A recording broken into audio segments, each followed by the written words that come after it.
고린도전서 16장 10절부터 12절까지입니다.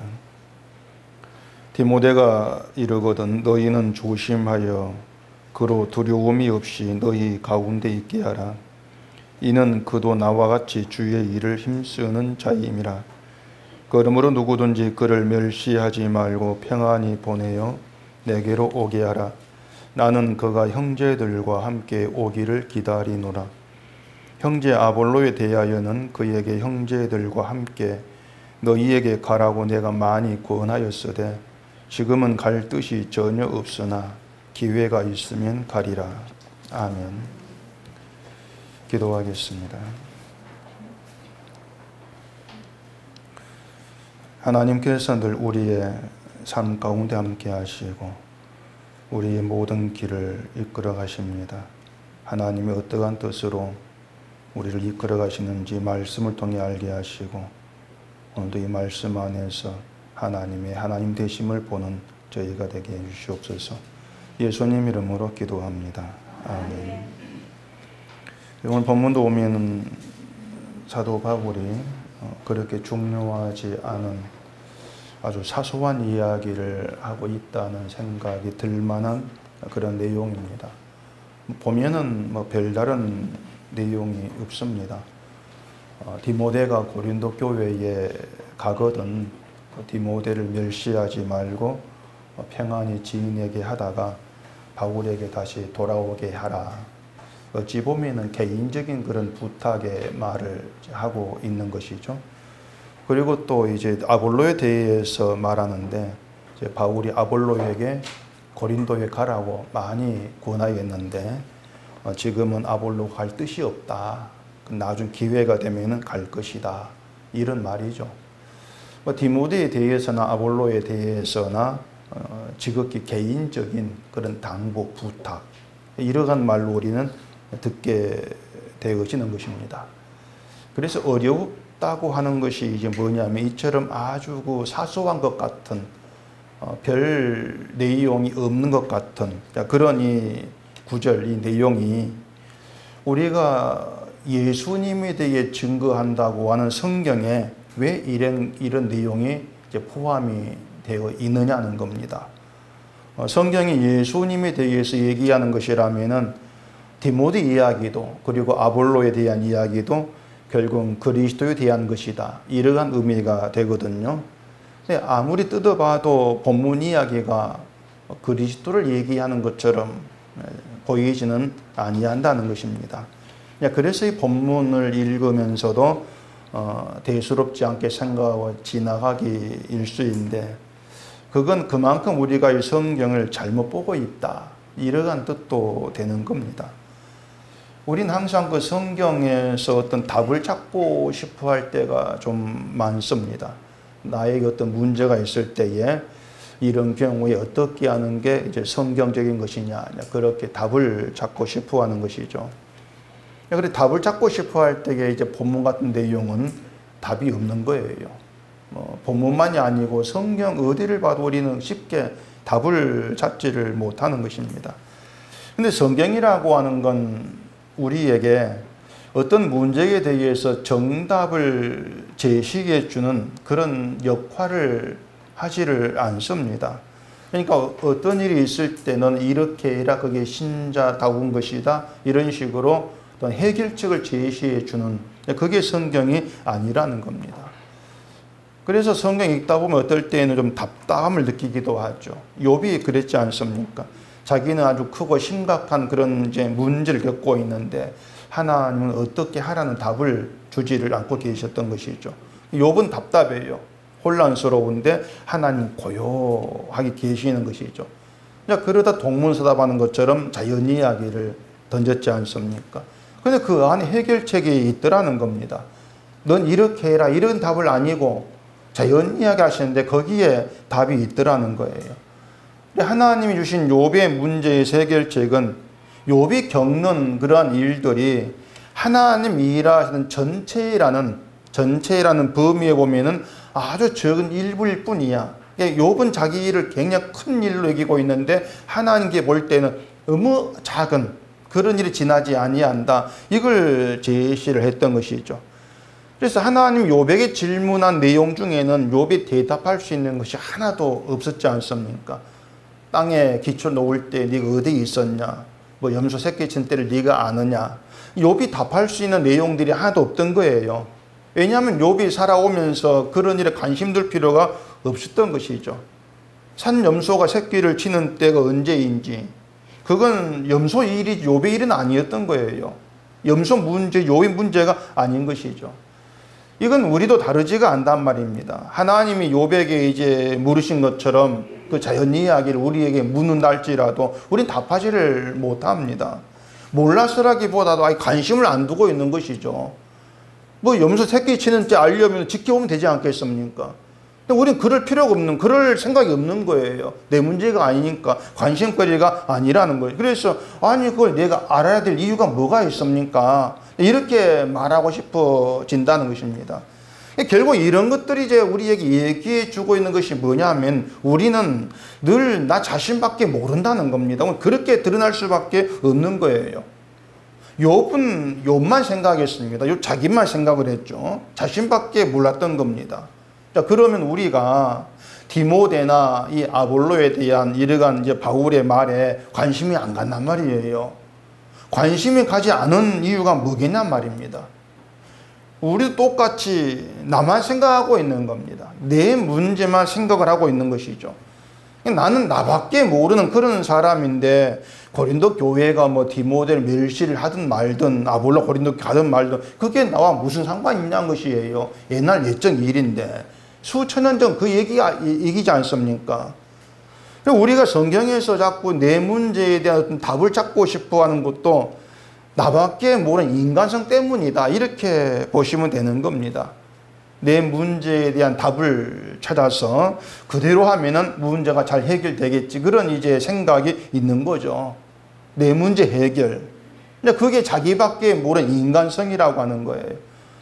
그런 인간성이 이제 항상 문제를 만들어낸다고 생각하면 되는 겁니다. 우리 인간성들이 모여서 늘 문제를 만들어낸다. 그래서 한마디로 인간을 말하면 인간은 시한폭탄입니다. 다 시한폭탄이에요.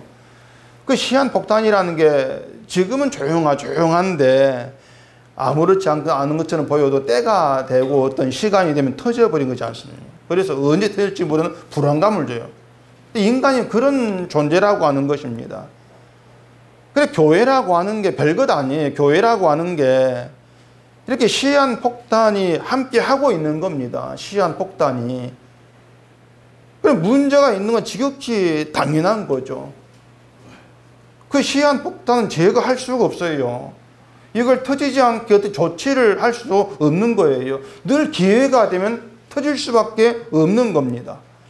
그게 뭐냐, 우리가 늘 나만 생각한다. 나밖에 모르는 그런 인간성을 가지고 우리가 살아간다. 그렇게 모이고 있다. 그게 교회 현실이다. 그렇기 때문에 교회는 기회가 되면 폭풍 터지는 것이죠. 내가 터져, 저 사람 터져, 이 사람 터지고 막 터지는 거예요. 그게 교회예요. 그렇기 때문에 교회에 대한 환상을 가지면 안 된다는 겁니다. 나밖에 모르는 그런 인간이 모여 있는데 그 문제가 없다는 건 거짓말이죠. 이 목사들이 교인들을 보고 서로 사랑하라 이런 말을 자꾸 하고 있는데 그 서로 사랑하라고 하는 것이 교회의 환상에서 나온 말입니다. 환상을 꿈꾸니 그런 말이 나오는 거예요. 내가 심우하는 교회가 교인들이 서로 사랑을 하면서 어려운 사람이 있으면 도와주고 뭐 위로하고 또 교회에 나오면 힘이 난다. 그런 말을 들을 수 있는 어떤 그런 교회로 만들고 싶다. 환상이란 말이에요. 그런 교회가 없는데 자꾸 꿈을 꾸고 있는 것이죠. 이처럼 환상으로 만들어지는 교회를 자꾸 교회다운 거 이렇게들 생각을 하는데 바울은 교회를 전혀 그렇게 보고 있지를 않습니다. 그래서 본문에서 우리가 생각할 것은 교회가 뭐냐는 겁니다. 뭐가 교회냐? 이걸 이 별것 아닌 것 같은 이 본문에서 우리가 좀 볼 수 있어야 하는 거예요. 자, 바울이 디모데 문제로 교회에 당부를 하죠. 10절 다시 보십시다. 디모데가 이르거든 너희는 조심하여 그로 두려움이 없이 너희 가운데 있게 하라. 이는 그도 나와 같이 주의 일을 힘쓰는 자임이라. 디모데가 고린도 교회로 가거든 이 디모데가 두려움이 없이 너희들 가운데 평안히 있도록 좀 해주라. 이러한 내용인데 이건 디모데가 고린도 교회로 가면은 뭔가 두려움을 느낄 만한 그런 상황이 될 수가 있다는 거. 이걸 의미하는 말이겠죠. 괜히 두려움이 없게 해라 이런 말을 하는 거 아닙니다. 가면은 두려움을 느낄 만한 그런 상황이 될 수가 있는 거예요. 그걸 바울이 알고 이 말을 하고 있는 것이죠. 그럼 그 상황이 뭐냐고 하는 겁니다. 뒤에 또 11절 보십시다. 그러므로 누구든지 그를 멸시하지 말고 평안히 보내어 내게로 오게 하라. 나는 그가 형제들과 함께 오기를 기다리노라. 자, 여기에 멸시하지 말고 이런 말을 하고 있습니다. 이것도 뭐냐면 디모데가 고린도에 가면은 멸시를 받을 만한 뭔가 있다는 겁니다. 멸시를 받을 만한 거 있어. 그 멸시를 받을 만한 게 디모데에게 두려움을 느끼게 할 수가 있다는 거예요. 바로 그 얘기를 합니다. 이걸 연결해 보면은 디모데를 멸시하지 않는 것이 디모데가 두려움이 없이 고린도 교회에 함께 있게 되는 것이다. 이렇게 연결될 수가 있겠죠. 자, 그러면은 디모데가 고린도에 갔을 때에 멸시받을 일이 뭐냐는 겁니다. 어떤 문제가 있기에 그걸 사도행전 16장에서 한번 찾아보십시다. 사도행전 16장 1절입니다. 바울이 더베와 루스드라에도 이름에 거기 디모데라 하는 제자가 있으니 그 어머니는 믿는 유대 여자요 아버지는 헬라인이라. 자, 이걸 보시면 디모데가 멸시 받을 수 있는 일이 뭔가 좀 눈치챌 수 있겠습니까? 딱 보면 아시겠죠? 어머니는 유대 여자고 아버지는 헬라인이라는 겁니다. 이게 문제가 되는 겁니다. 혼혈이죠, 혼혈. 우리나라도 예전에는 그 혼혈에 대해서 아주 좋지 않은 시각들이 있었습니다. 지금이야 뭐 한국 사람하고 외국 사람 결혼하는 게 흔하게 되었기 때문에 뭐 혼혈 이런 데에서는 그렇게 다른 시각과 대하지를 않습니다. 너무 많다 보니까. 근데 아마 20, 30년 전만 해도 그렇지를 않았어요. 그때는 외국 사람 결혼하는 것이 흔한 일이 아니었기 때문에 혼혈이 일반화되지를 않았습니다. 그래서 혼혈 자식에 대한 시선도 그렇게 곱지만 않았습니다. 되게 눈총들을 많이 받은 그런 때였죠. 근데 디모데가 혼혈 자식이에요. 혼혈. 유대인은 디모데를 유대인으로 인정하지 않을 것이고 또 헬라인도 헬라인으로 인정하지를 않을 거란 말입니다.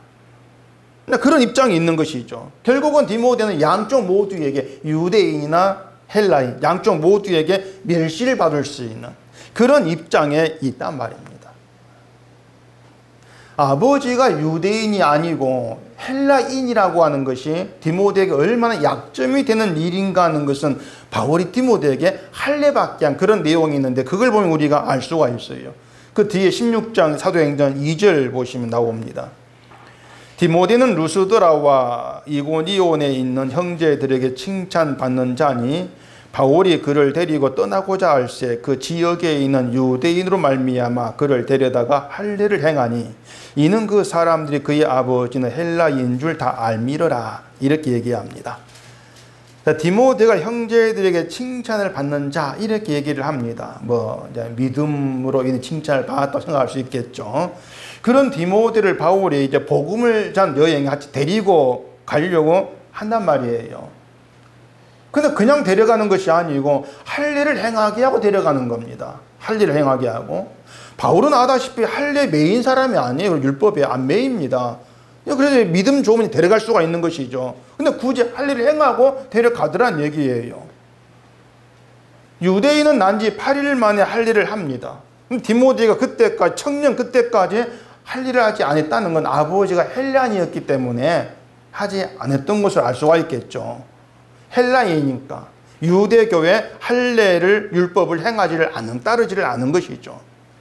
유대인에게 할례는 굉장히 중요합니다. 유대인이라는 징표가 되는 거예요. 그래서 할례를 안 하면은 유대인으로 인정지를 않습니다. 또 멸시를 받죠. 할례를 안 했다는 것이. 근데 바울이 할례를 행하지 않은 디모데를 데리고 가면은 유대교 신자들로부터 비난받기에 충분한 빌미가 될 수가 있는 거예요. 그리고 그 비난은 디모데에게로 향할 수가 있고 뭔가 복음 전하는 데에 방해가 될 수가 있는 것이죠. 그래 할 일을 행한단 말입니다. 그렇게 할 일이라고 하는 것, 유대인이라고 하는 중요한 어떤 조건을 자리하는 어떤 그런 시대가 그때라는 것이에요. 그렇게 디모데 아버지가 헬라인이라고 하는 것이 유대교 신자에게는 달갑지 않은 출생의 문제가 된다는 겁니다. 그런 디모데가 고린도 교회에 갔을 때 거기에 있는 유대교 신자들에게 어떤 대접받을지 염려가 안 될 수가 없는 거죠. 그리고 그건 헬라 신자들에게도 마찬가지인 거예요. 어머니가 유대인인 디모데를 자기들과 똑같은 헬라인으로 그렇게 받아들이지 않을 거란 염려도 할 수가 있단 말입니다. 이게 디모데에게 두려움이 될 수 있는, 멸시를 받을 조건이 될 수 있는 그런 문제가 된 것이었어요. 그래서 멸시하지 말아라. 이제 바울이 그런 말을 당부를 한단 말입니다. 멸시하지 말라는, 디모데의 어머니 유대인이고 아버지가 헬라인이라는 생각하지 말라. 그런 것이죠. 그런데 디모데가 멸시를 받을 이유가 또 하나 있습니다. 문제가. 디모데 전서 4장을 보십시다. 디모데 전서 4장 12절. 누구든지 내 연소함을 업신여기지 못하게 하고 오직 말과 행실과 사랑과 믿음과 정절에 있어서 믿는 자에게 본이 되어 내가 이를 때까지 읽는 것과 구원하는 것과 가르치는 것에 전념하라. 어떤 문제입니까? 나이가 어리다는 거, 연소하다는 거. 이게 이제 또 문제가 되는 거예요. 디모데 나이가 이때 얼마쯤 되는지는 확실히 알 수가 없습니다. 다만 바울이 디모데에게 그 연소함을 업신여기지 못하게 하라는 말을 할 정도면은 아주 젊은 청년 때일 거라 그렇게 짐작할 수가 있겠죠. 나이가 어리다. 이것도 멸시받을 조건이 되긴 하는 겁니다. 나이가 어리다고 하는 것이. 나이 많은 어른들이 나이 어린 사람 말을 안 들을 거란 얘기죠. 또 무시할 거고 말이죠. 이 바울이 디모데를 고린도에 보내고자 하는 것은 단지 뭐 놀러 보내겠습니까? 바울이 편지로 하지 못한 어떤 복음에 대해 가르치기 위해서 디모데를 이제 보내겠죠.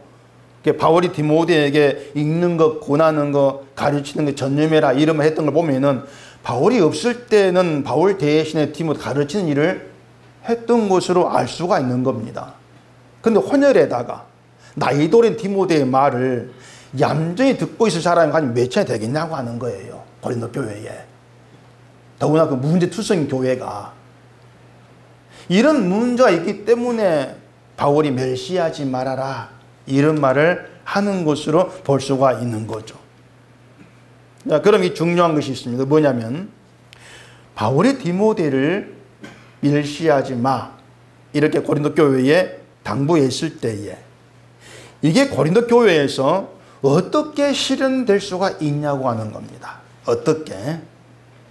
바울이 멸시하지 말라고 했으니까 우리가 디모데 멸시하지 말자 이렇게 다짐이 될 일이냐? 안 되는 거예요. 다짐 가지고 안 되는 겁니다. 디모데 아버지가 헬라인이야. 디모데를 보면 그런 인식이 있을 건데 그걸 아예 없던 것으로 해버리고 멸시하지 아니한다. 이건 기대를 할 수 없는 일입니다. 길은 하나예요. 그게 뭐냐면 어머니가 유대인이고 아버지가 헬라인이든 또 나이가 어리든 그런 것은 아무런 의미가 없는 것이다. 이렇게 받아들일 때 그때 가능한 거예요. 어머니가 유대인이든 아버지가 헬라인, 나이가 어리든 이건 아무런 의미가 없어. 그 세계로 들어가면 되는 거예요. 그 세계가 바로 복음의 세계란 말입니다. 복음의 세계. 자, 여러분, 복음의 세계라고 하는 것이 뭐냐면 간단히 말하자면 복음만 가치 있는 것으로 높임받는 세계가 복음의 세계입니다. 복음만 높임받아요. 그 복음만 가치 있는 것을 높임받는다면 복음이 아닌 모든 건 가치 없다. 그 뜻이 되는 것입니다. 그러면은 복음의 세계에서 어머니가 유대인이야, 아버지가 헬라인이야, 이게 무슨 의미가 있냐 그 말이에요. 의미 없다는 겁니다. 복음의 세계에는 유대인, 헬라인 차별이 없지 않습니까? 아무 차별이 없는 거예요. 로마서 10장을 보십시다. 로마서 10장 11절. 성경에 이르되 누구든지 그를 믿는 자는 부끄러움을 당하지 아니하리라 하니 유대인이나 헬라인이나 차별이 없음이라. 한 분이신 주께서 모든 사람의 주가 되사 그를 부르는 모든 사람에게 부요하시도다. 누구든지 주의 이름을 부르는 자는 구원을 받으리라. 구원에 있어서 유대인, 헬라인 차별이 없다 그래요. 누구든지 주의 이름 부르는 자가 구원을 받는다고 합니다.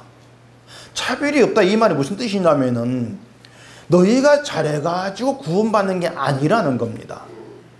사람이 뭔가 잘한 게 있어가지고 구원받으면은 잘한 사람 못한 사람 갈라야 돼요. 차별을 해야 한단 말입니다. 근데 구원이라고 하는 건 주께서 그냥 주시는 거예요. 유대인 때문에 받고 헬라 못 받고 없단 말이에요. 그냥 주시는 거예요. 그래서 복음의 세계라고 하는 것이 십자가에 흘리신 예수의 피로 구원받은 세계이지 않습니까? 복음의 세계라고 하는 게. 그렇기 때문에 복음의 세계에는 구원을 받은 사람만 있기 때문에 차별이 없다는 거예요. 그게 복음의 세계다. 그렇기 때문에 복음의 세계에 있다면 너희가 있는 게 복음의 세계라면 디모데를 멸시하지 않게 된다는 겁니다. 복음의 세계에서 가치 있는 건 당연히 복음인데 그래서 복음 외에 다른 것을 가치 있는 것을 높이지 않게 되는 게 이게 복음의 세계인데 엄마가 유대인, 아버지 헬라인 아무 의미가 없다는 거예요. 여러분 목사가 가치 있습니까? 복음의 가치 있습니까? 제 눈치 보지 마시고 복음이잖아요. 두 말하면 잔소리예요. 복음의 가치 있는 거예요. 그러면은 자 목사가 하는 일은 가치 있는 복음을 전하는 겁니다. 내가 가치 있는 목사가 되려고 하면 안 되는 거죠. 그럼 질문 좀 바꿔보겠습니다. 복음 전하는 목사 가치 있습니까? 복음 전하지 않는 목사 가치 있습니까? 어느 쪽에 가치 있습니까? 자, 복음 전하는 목사 가치 있어요? 아니면 복음 전하지 않는 목사 가치 있어요? 어느 쪽이에요? 둘 다 가치 없어요. 속을 뻔했죠. 그 둘 다 가치 없는 겁니다. 자칫 목사가 착각할 수 있는 게 뭐냐면은 난 복음을 전한다는 것은 나한테 가치를 두고 싶어 하는 거예요. 그런 유혹이 꽤 있습니다.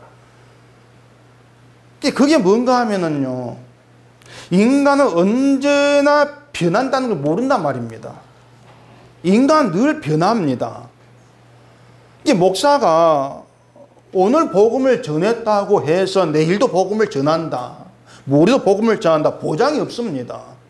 그 절대 보장 못하는 거예요. 언제 돌변할지 누구도 알 수가 없어요. 저도 몰라요. 여러분도 모르고 누구도 모르는 거예요. 제가 편하게 그냥 목사인 저를 예를 들어 말하지만 이건 여러분 동일한 문제란 말입니다. 지금은 뭐 내가 복음을 듣고 싶다고 하면서 은속에 찾아오고 이렇게 모이고 하겠지만은 그 마음이 언제 변할지 모르는 거예요. 제가 오늘 이 자리에서 복음을 전하고 있다면은 그건 주께서 저를 사용하셔서 복음을 전하고 말하게 하시기 때문인 것이지 제 믿음도 능력도 의지도 아니란 얘기입니다. 여러분이 오늘 이 시간에 복음을 듣고 싶어 모였다면은 그건 주께서 복음 듣고 싶은 열망을 주셨기, 소원을 주셨기 때문인 것이지 여러분이 본래부터 복음 좋아해 나온 것이 아니라는 거예요. 그게 또 인간의 진짜 실체 모습이거든요. 그렇기 때문에 내가 복음을 전한다는 것이 아무 의미가 없는 거예요. 난 복음을 듣고 싶어 하는데 이건 아무 의미가 없는 거예요. 의미를 두려면은 나 같은 자가 어떻게 복음을 듣고 싶은 마음이 있게 되었는가, 이건 주가 주신 마음이다, 그렇게만 생각하시라는 얘기입니다. 근데 사람이 자꾸 나를 가치 있게 만들어 줄 걸 집어넣으려고 나한테. 그게 인간성이에요. 난 복음을 안다, 난 복음을 전한다, 난 기도한다, 이렇게 뭔가 나를 가치 있게 만들어 출망을 집어넣으려고 하는 거예요. 그래서 난 복음을 전하고 있어. 그걸 가지고 자기의 정당함, 당당함, 또는 자기의 가치, 그렇게 이제 뭐가 묶으려고 하는 것이죠. 그게 나야, 이런 식으로 말입니다. 근데 말씀드린 것처럼 내가 복음을 안다는 그것이, 내가 복음을 전하는 그것이 내가 죽는 순간까지 나에게 유지가 된다는 보장이 있냐, 없다 말이에요. 그렇기 때문에 내가 이걸 붙이지 마시라는 얘기입니다. 내가 기도한다? 이게 무슨 의미가 있을까? 한번 생각해 보세요. 내가 기도한다, 이것이. 오늘 1시간 기도했습니다. 그것이 내일도 모레도 계속 유지가 된다. 장담 못 하잖아요. 누구도 장담 못 해요. 아프면 못 하는 것이고요. 이건 뭐 부부싸움 해도 못 해요, 기도는요. 부부싸움 하면 교회 가기 싫은데 기도할 만큼 들겠습니까? 그럴 수가 없는 거죠. 그렇기 때문에 내가 뭘 한다는 그 말을 제발 좀 끄집어내지 마시라는 얘기예요. 내가 뭘 한다는 것을 끄집어내봐야 그런 걸 가지고 차별된 복음의 세계가 아닌 거란 말입니다. 다시 얘기할게요. 복음의 세계라고 하는 건 복음만 높임받는다. 그 세계에서 내가 뭘 합니다. 이건 잘라내야 될 쓰레기 같은 것이다. 이것만 여러분 염두에 두고 계시면 되는 거예요. 그 속에서 멸시라는 게 안 나온다는 얘기입니다. 멸시가 나온다는 건 나 헬라인, 너는 아버지가 헬라인이네, 반쪽이네, 그렇게 나오는 것이죠. 그게 복음 세계, 복음만 있지 않는다는 증거가 되는 거예요. 그래서 멸시하지 마, 이 얘기는 어떤 고린도 교회의 뭐 믿음, 성분 이걸 믿는 것이 아니고 복음이 뭔가를 지금까지 얘기했으니 좀 알라, 그 말입니다. 이게 너희가 있는 복음의 세계다, 그 뜻이에요. 그래, 제가 늘 지금까지 입이 부르트도록 얘기했지만은 제발 우리가 예수를 얘기하고 복음을 십자가 얘기할 때마다 내가 뭘 한다는 말 좀 하지 말자. 늘 그걸 제가 말씀을 드리는 거예요. 너무 내가 입이 근질해가지고 내가 뭘 한다 이걸 말하고 싶거들랑 나는 죄인의 신분 마땅합니다. 그건 말하면 됩니다. 그건 제가 봐줄게요. 그냥 그건 말하면 돼요. 복음의 세계에서 가장 가치 있고 존귀한 건 복음이다. 여러분 그것만 기억해 놓으세요. 이걸 좀 더 노골적으로 한번 생각해 보십시다. 1000명의 교인이 있는데 복음에 관심이 없고 복음 그냥 관심이 없어요. 1000명의 교인이 있고 10명의 교인이 있는데 모두가 복음을 듣고 싶어하고 복음을 기뻐 소망한 사람들입니다. 목사는 어느 쪽에 서고 싶겠습니까? 어느 쪽에? 1000명? 저는 안 그렇습니다. 저는 10명 쪽에 쓰랍니다. 그건 이제 솔직한 마음이에요. 그럼 목사가 1000명 교인이 왔고 근데 복음을 싫어해요. 10명이 왔는데 복음을 듣기를 좋아합니다. 어느 쪽에 감사가 되겠습니까? 10명 쪽입니다. 그게 정말 복음 안에서 만나는 거죠. 목사인 저로서는 1000명의 교인 유혹이 되는 건 사실인데 감사는 안 돼요. 정말 감사가 되는 것은요, 10명의 그 복음을 듣고 싶어 목마른 분들과 함께 하는 겁니다. 그건 하나님께서 그러한 만남 속에서 그 은혜를 배우도록 만들어가시는 하는 일하심이기 때문에 그게 또 감사가 되는 거예요. 그런 점으로 우리가 차근차근 생각해 갈 필요가 있다는 얘기예요.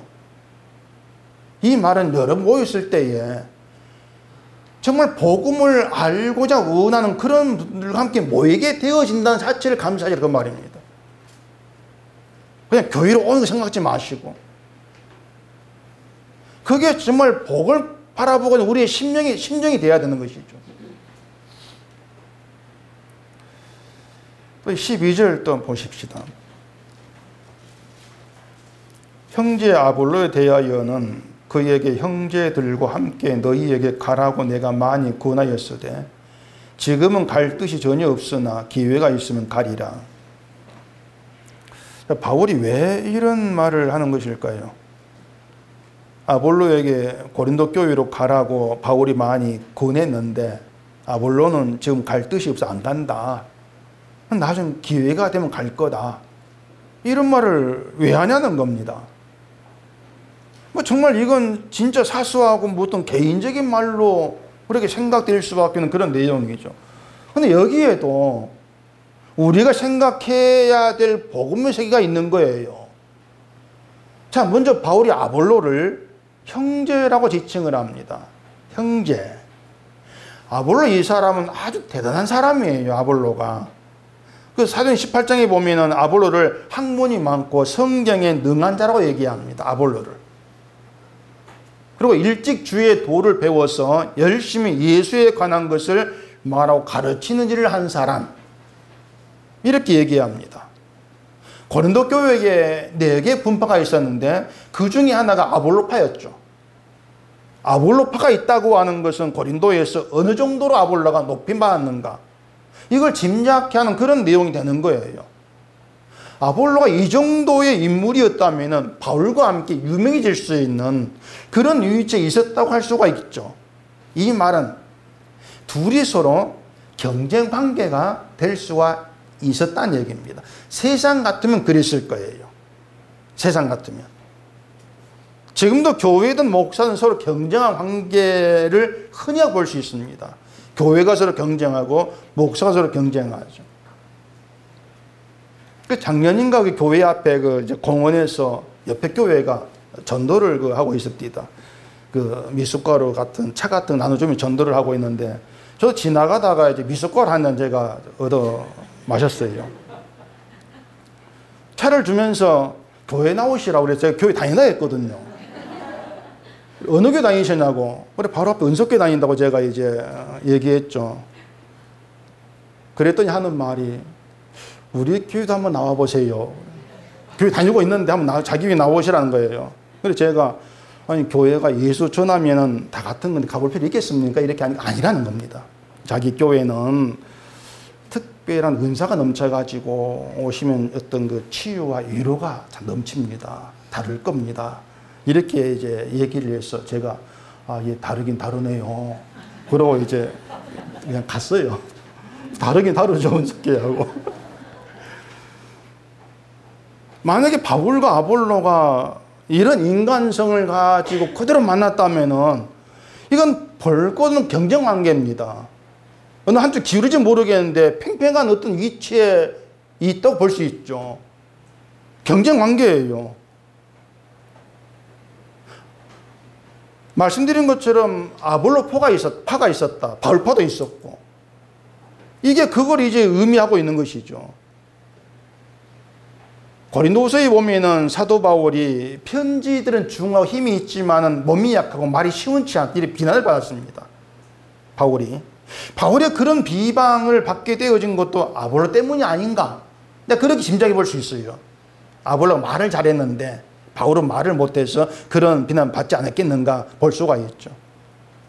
이런 아볼로에 대해서 바울이 이런 말도 있습니다. 그 앞에 고린도전서 3장 6절에 나는 심었고 아볼로는 물을 주었으되 오직 하나님께서 자라나게 하셨나니 그런즉 심는 이나 물 주는 이는 아무것도 아니로되 오직 자라게 하시는 이는 하나님뿐이니라.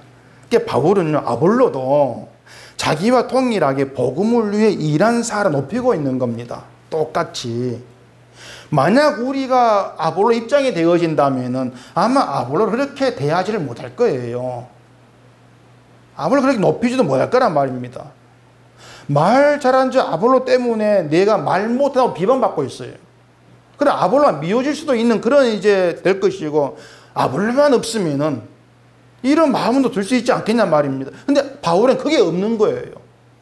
그게 없고 형제로 지칭하고 있는 것이죠. 그걸 가능하게 하는 거. 그게 바로 복음이라는 겁니다. 이 복음이 사람 성품을 부드럽게 하고 양보하고 온화롭게 만든다는 것이 아니고 복음을 알게 되어지면은 인간의 무가치함만 드러나요. 그것 때문에 그래요.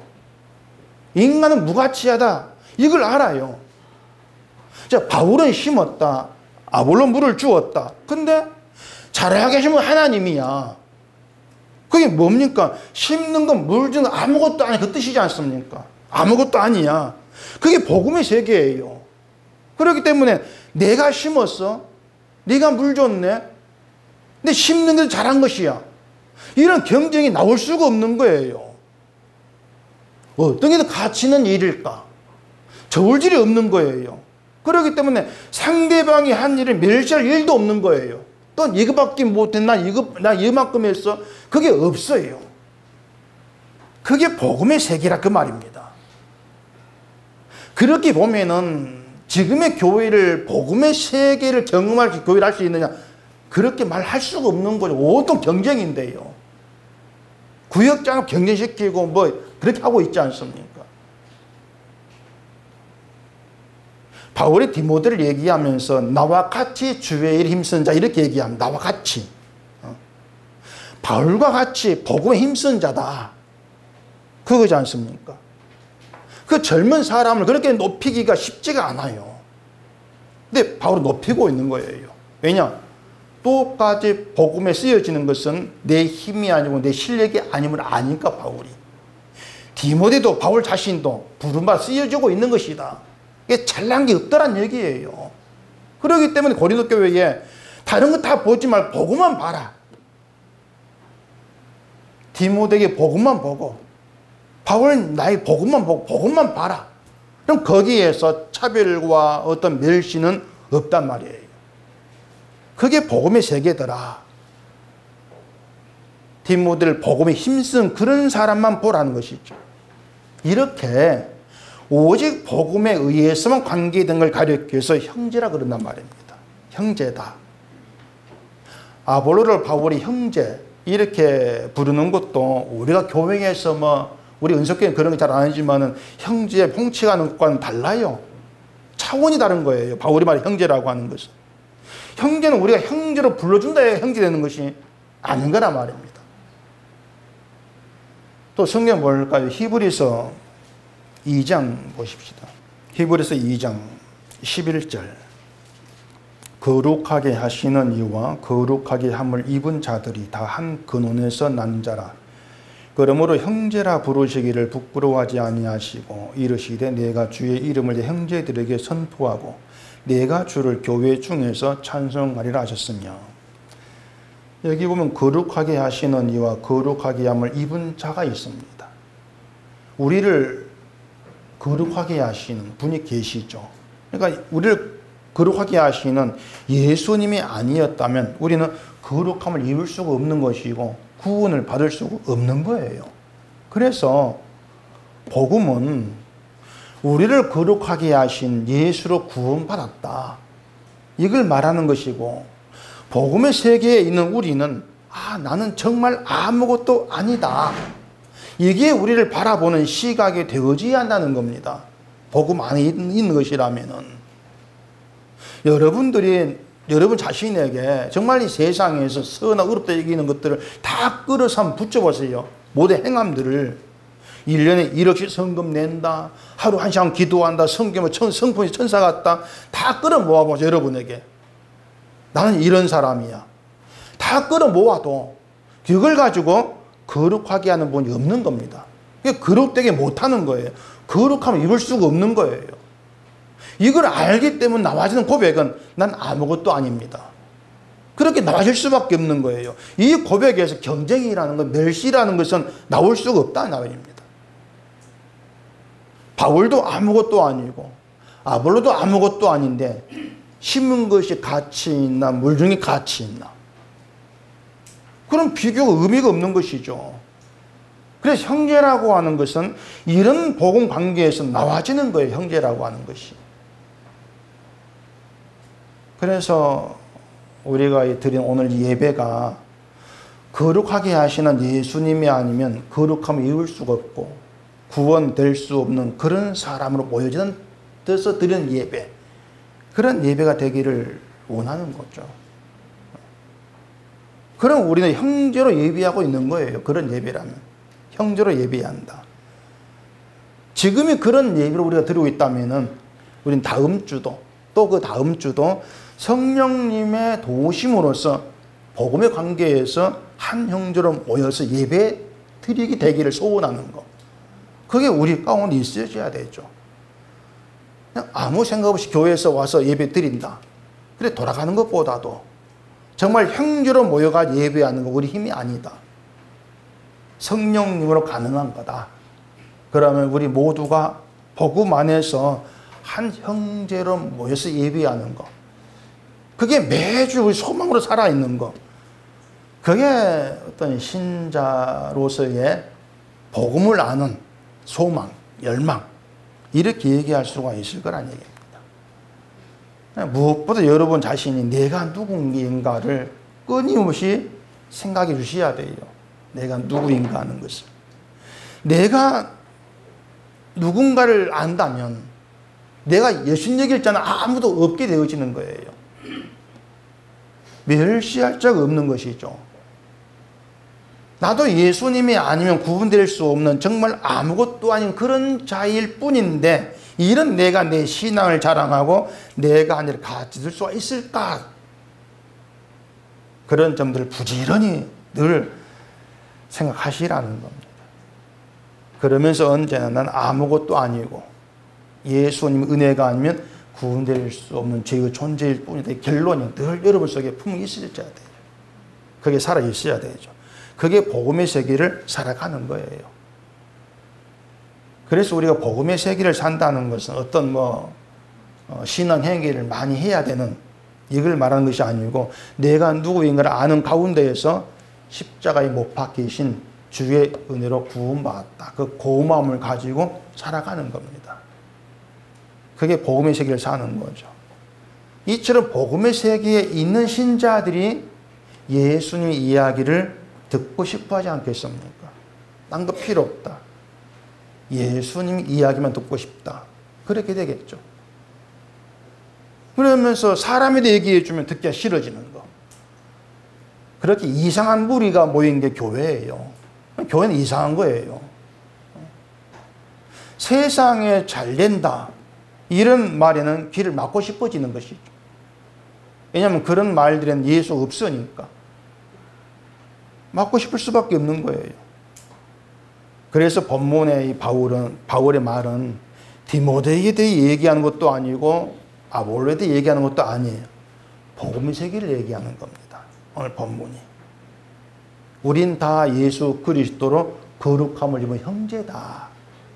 그걸 얘기하고 있는 거죠. 이 형제 되면 우리의 관계가 되어져서 예수를 함께 말하고 함께 예비하게 되어지는 것. 이 사실만 가지고 기쁨이 되고 감사가 되어지는 그게 있다면은 우린 교회 다른 재미를 우리는 찾지 않습니다.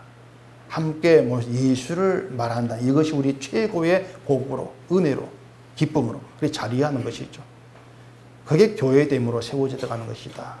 이걸 알아가시기 바랍니다. 기도하겠습니다. 우리 아버지 하나님, 우리가 그냥 인간관계로 모일 수 있지만은 형제로 모이는 것은 우리의 뜻으로 안 되는 것입니다. 늘 우리 가운데 성령으로 함께 하셔서 예수님을 알고자 하는 소원이 있게 하시고 그 소원 가운데 모이는 저희에게 되게 하셔서 늘 복음의 세계에서 주만 높이는 그러한 교회의 됨으로 나아갈 수 있도록 저희를 붙들어 주시옵소서. 예수님 이름으로 기도합니다. 아멘.